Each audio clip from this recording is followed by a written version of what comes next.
İyi, hoş geldiniz. Depremden sonra Sayın Cumhurbaşkanımızın önderliğinde başlatılan bir seferberlikle hızla sahada bir inşa ve ihya çalışması başlatıldı.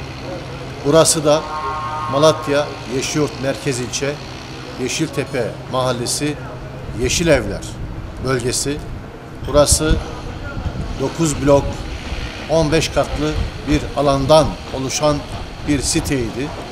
Bura dünyada ilk defa canlı yayında 9 bloğun aynı anda yıkıldığı bir dinamit patlatma sistemiyle aynı anda yıkıldı. O günden bugüne neler yapıldı? Hemen akabinde Çevre ve Şehircilik Bakanlığımızla koordineli bir şekilde burada ihalemizi yaptık.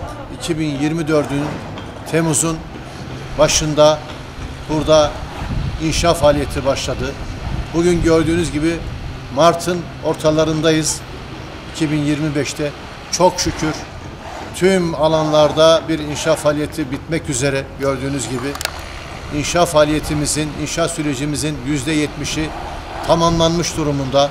İnşallah yüklenici firma bize süresinden önce burada bazı blokları teslim edeceğini söyledi. Biz de firmaya güveniyoruz. Onların yaptığı işi ara ara gelip yerinde inceliyoruz, denetliyoruz. Çok hızlı bir seferberlikle Malatya'mızı söz verdiğimiz gibi Büyükşehir Belediye Başkanımızla, Battalgazi Belediye Başkanımızla, sayın vekillerimizle, il başkanımızla, Çevre Şehircilik Bakanımızla, valimizle koordineli bir şekilde Malatya'mızı ayağa kaldırıyoruz. Artık kaldıracağız cümlesini kullanmıyoruz, kaldırıyoruz.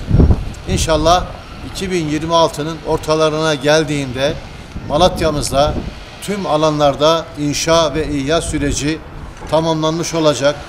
Vatandaşlarımızın tüm konutlarını, tüm iş yerlerini, tüm ofislerini teslim edeceğiz ve çevre düzenlemesi sosyal donatılarla birlikte Malatya'yı ayağa kaldırmak, deprem bölgesini ayağa kaldırmak sadece bir konut ve iş yeri yapmaktan ibaret değil.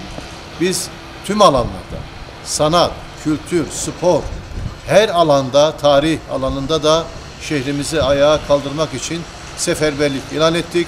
Çalışıyoruz. Bu süreçte emeği geçen tüm işçi kardeşlerimize, tüm mühendis kardeşlerimize, yüklenici firmalara, yine Çevre ve Şehircilik Bakanlığımızın bu ihale süreçlerini yapan, gerçekleştiren bürokratlarına, yine belediyemizin kıymetli bürokratlarına, mühendislerine de teşekkürlü bir borç biliyorum.